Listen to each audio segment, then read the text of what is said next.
விஜயின் ஜனநாயகன் அரசியலுக்கான ட்ரெய்லர். பராசக்தி படத்தில் பெயரை வைப்பது உடன்பாடில்லை. பெரியார் என்றும் பெரியார்தான் என்று பெரிய பத்திரிகையாளரின் கேள்விக்கு நடிகரும் இயக்குனருமான பார்த்திபன் கூறியிருக்கிறார். புதுச்சேரி சுற்றுலாத்துறை அமைச்சர் லட்சுமி நாராயணனை திரைப்பட இயக்குனர் பார்த்திபன் இன்று சந்தித்தார். சட்டமன்ற வளாகத்தில் உள்ள அமைச்சர் அலுவலகத்தில் நடைபெற்ற இந்த சந்திப்பு அரை மணி நேரம் நீடித்தது. இதனைத் தொடர்ந்து செய்தியாளர்களை சந்தித்த இயக்குனர் பார்த்திபன், புதுச்சேரி மையப்படுத்தி ஒரு திரைப்படம் தயாரிக்க இருக்கிறேன். இதற்கு அரசின் உதவி கிடைத்தால் சுலபமாக இருக்கும் என்று கேட்டுள்ளேன். அவர் கனிவுடன் இருந்த விஷயத்தை ஏற்றுக்கொண்டார். புதுச்சேரி அரசின் முடிந்தவரை அனைத்து உதவிகளும் செய்து தருவதாக உறுதியளித்தார் என குறிப்பிட்டார். தனது புதிய படத்தின் கதாநாயகன் நான் தான். ஒரு காதல் கதை. முழுக்க முழுக்க புதுவையில் தான் தயாரிக்கப்பட இருக்கிறது.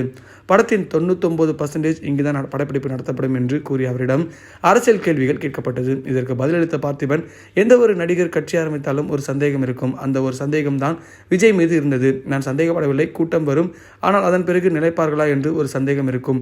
அப்படி ஒரு சந்தேகம் இருக்க வேண்டாம். அரசியலுக்கு வருபவர்களை